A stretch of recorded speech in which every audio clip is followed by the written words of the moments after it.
Hey, it's Bob from Wamstech, and today we're going to show you how to take a YouTube video and convert it directly into a Gimkit. So here we have a YouTube video on medieval China. And if we want to convert this into a Gimkit, we need to be able to create questions based upon this video, which means we need to understand the text that's being displayed in this video. And so what's cool about YouTube is that if you visit the page underneath the video itself, you have the option to share and to download. But in that triple dot section here, you can actually show the transcript of the video. Now, not every video has this, but most of them do now. So I can click on Show Transcript. Transcript moved to the description, fine. And we can see underneath the key moments, we see transcript here too. All right, clicking on the transcript, it now shows it over here on the right-hand side, which is the entire video, line by line, right? And this is what a lot of AI programs are doing now. They're taking a look at the transcript and converting them into some sort of functionality. So here I can actually click on it and I can toggle timestamps on or off, right? And then from inside of here, I can click and just select it all, right? I'm gonna do like a right click and copy. All right, so now I have the entire video worth of content saved to my clipboard. So now what I can do is I can head over to ChatGPT, paste in that transcript, and then give it some parameters or some instructions. Now, what we want to ultimately have this do is take this transcript and create multiple choice questions based on a format. Now, the format that we need is dependent upon what sort of platform we're importing it into. So let's say we want to put this into a Gimkit. If I visit Gimkit and I visit an empty Gimkit that I just created, we see that we can import questions from a spreadsheet. And so if I click on Import from Spreadsheet, it gives us the format that we need. It looks like we have question, correct answer, incorrect answer 1, 2, and 3, right?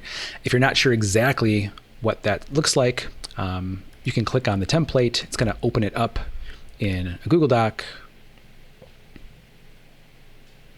And I can just go ahead and copy these columns.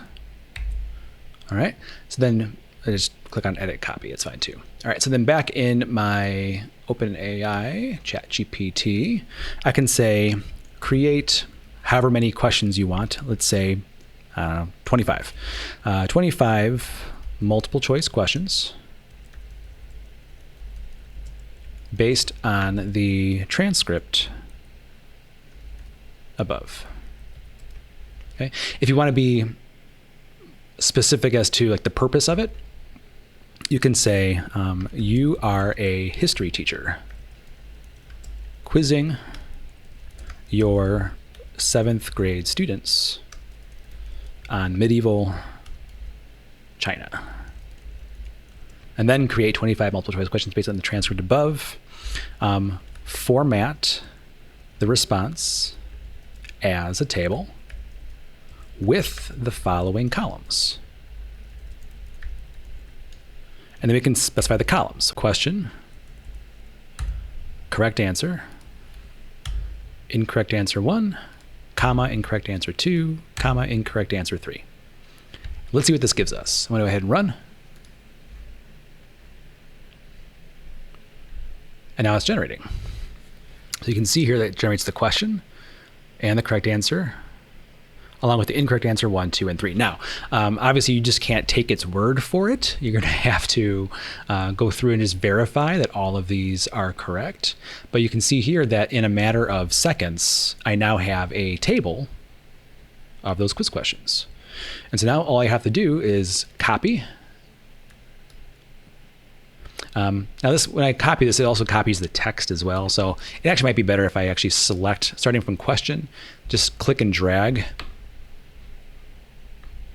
Ooh, come on down, there we go. And just kind of copy all of this like that. So I'm gonna do a right click, copy, head back to my spreadsheet and paste. Okay, so now I have my answers. Now all I have to do is download this as a CSV, or okay. And then I can head back to Gimkit and then upload that file because it wants a CSV. So I'm going to upload. I'm going to choose that file that just got saved in my downloads. And just like that, I have questions with answers. Now you see here that it included numbers on all of the questions, right? So really I don't want those. So what I would have done initially here is back in ChatGPT is say, recreate the table without the question number preceding the question in the question column. And then now you see that it does the exact same thing, but now there's no question number. So that's probably what I would have done prior to actually copying and pasting. But just like that, we have a Gimkit ready to go from a YouTube video in under 5 minutes. So this is just one way to craft this, but any way that you can use ChatGPT to create the questions for you in a specific format and then use that format in a different platform, you're going to do some really cool higher level AI work in a matter of minutes. So if you have any questions on how to do this, feel free to email me, robert.petito@woodward.edu. And as always, thanks for watching.